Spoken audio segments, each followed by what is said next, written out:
Joining us now on the line from Washington, D.C., Jean-François Sesnek.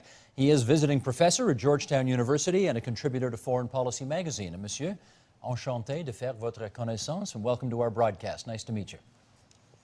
Thank you. It's very nice to be with you. Let's talk about Bahrain before we get into the specifics of the troop movements from Saudi Arabia. Perhaps just some background, because I suspect a lot of our viewers won't know much about this place. Tiny place, many of us haven't heard of it before this week. But tell us, what kind of a country is it? Well, it's a very small country. Only the north of the country is really habitable. It has some natural water springs. It used to be the Garden of Eden, a few thousand years ago. And of course, now it's mostly desert. It's a country that has very little oil. It does produce about 35,000 barrels of its own oil and gets another 100,000 from Saudi Arabia. The royal family, which controls the island with an iron fist, really has been in power since 1760 about, and has really controlled the island as feudal lords ever since.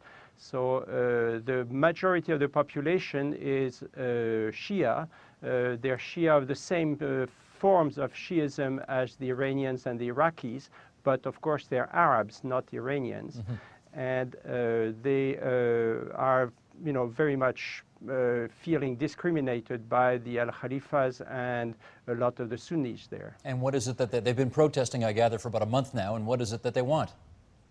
Well, basically, they have a laundry list of what they would like, but basically they would like to have equality of citizenship relative to all the other citizens. I mean, for example, the largest employer on the island is really the military and the security forces, but there's not a single Shia in those forces. The military is actually Bahraini Sunni, and the police forces, which are just as big, are entirely composed or mostly composed of mercenaries from Pakistan and from Yemen and Syria. And how has the royal family responded to all of those demands? Well, the royal family is actually quite divided because you have some progressive members in the royal family, basically represented by the Crown Prince, who is in the late 30s, who is American educated, and who has a lot of ideas and would like to include every citizen in the country for the development of Bahrain. He is, I think, in my view anyway, quite open to the whole concept of having a constitutional monarchy, with the royal family still having some power but very limited power, and a parliament freely elected, and therefore a prime minister that would come from there. And that's not at all what they have now, of course. On the other side, you have very conservative Sunni elements, which are really led by the prime minister, who's quite old, extremely wily, and extremely rich. He has made a lot of money controlling the economy of the country for 40 years now. Let's talk about the military, because we discovered how important the loyalty of the military was in Tunisia and Egypt. Where do we suppose their loyalties lie in Bahrain? Well, definitely the military is controlled by the Sunnis and controlled by the Al-Khalifas. The commander-in-chief of the military is the Crown Prince. The commander-in-chief of all the police and secret services and so on is the Prime Minister. Now, why did they bring only 1,000 troops from Saudi Arabia? Maybe it's probably much more now. We have seen some pictures of more Saudi troops coming in, but it's still relatively small compared to the local troops. I think it's because especially the Prime Minister was worried that the Sunni troops would be loyal to the Crown Prince, and the Crown Prince would like to negotiate with the opposition, and therefore the Prime Minister really sort of forced the hand of the Crown Prince and the Bahraini military, saying you're with us or you're against us. And now we have, unfortunately, because of these events of yesterday and today, the country is totally divided, and now the Al-Khalifas are united against the Shia. Well, there is some suspicion, I guess, and you can tell me whether you believe this, that with the world very much focused on Japan and Libya because of the unfolding tragedies in those places, that the Saudis decided to, to get cute here, for lack of a better expression, and therefore a couple of days ago sent a couple of or 1,000 at first, troops, along with the United Arab Emirates, across the King Fahd Causeway, and they entered Bahrain. And Toby Jones, who's at Rutgers University, put it this way. He said Saudi Arabia did not build a causeway to Bahrain just so Saudis could party on weekends. It was designed for moments like this, for keeping Bahrain under control. Now, what does under control mean, Jean-François? Well, it means, I think the Saudis are very worried that the Bahrainis could have a constitutional monarchy. Because the Saudis are afraid of two things. One, they're afraid that with a constitutional monarchy and the rule of the majority, you'd have the Shia really in power, even though you'd have a figurehead king. Now, they're worried about that in many ways because they're afraid that the Iranians would take advantage of the situation and become extremely influential on the island through the government. I think there is another fear actually in Saudi Arabia, which I think Toby does not talk about that much, but I think the Saudis would be quite worried to have a constitutional monarchy in Bahrain because the Saudis would like to establish something similar. I mean, the Saudi royal family is relatively small for the 25 million Saudis. And many Saudis would like to have the royal family in Saudi Arabia surrender some of its power to much more democratic systems. And having the neighbors be happy, if you like, with a proper constitutional monarchy would put an enormous amount of pressure on the Al Saud family. And I think that's exactly what we're having here, is the combination of these two factors means that the Saudis felt very happy to go in at the request of the conservatives in Bahrain. I guess I should ask you, Jean-François, what is your personal view of the advisability of the Saudis sending those troops in? Well, I mean, and I'm on the record actually stating that I think it's worse than a crime. It's a mistake in many ways. I believe the Saudis, by doing this, prove two things.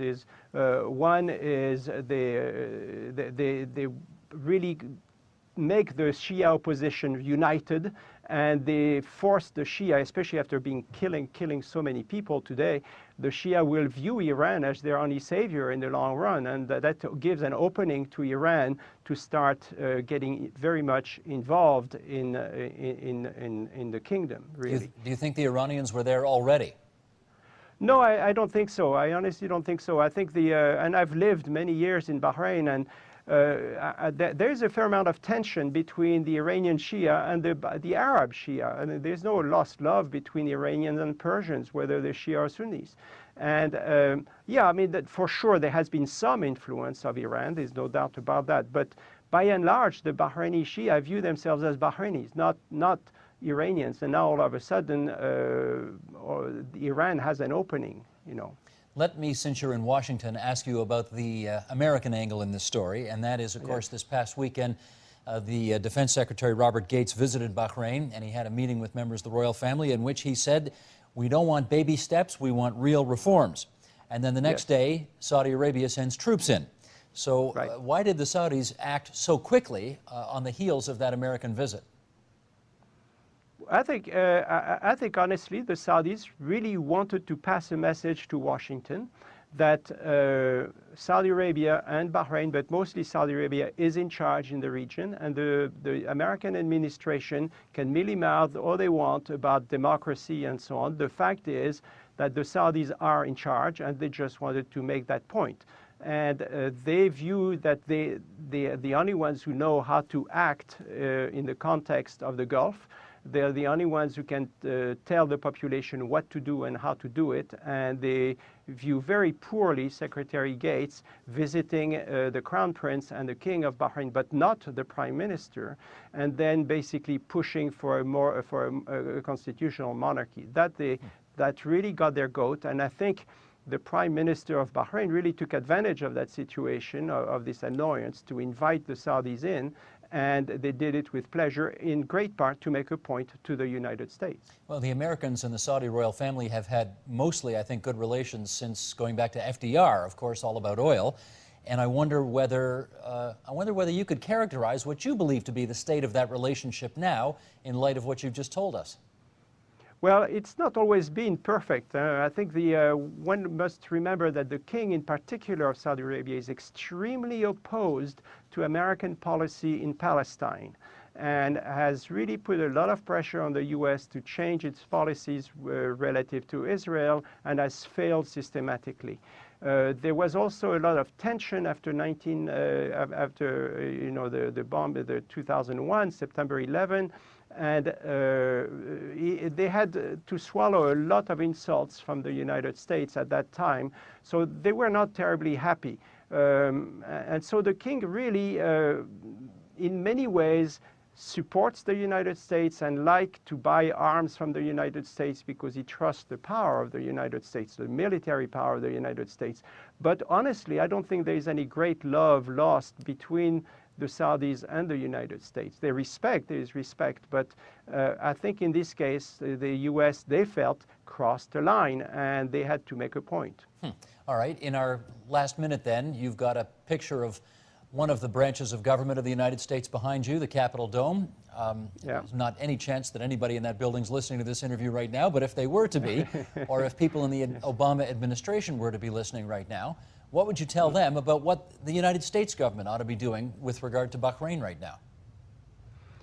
Well, I've been wondering that myself for quite a while, for the last few hours, because I really don't know what to say. The situation has become so tense and so difficult now that I'm not sure how we can get back. I think the policy which Gates and Secretary Gates and Hillary Clinton were following was excellent. I thought they were trying to push for a constitutional monarchy in Bahrain, but they pushed their luck a little too far, and they did not include the prime minister who was so opposed to it.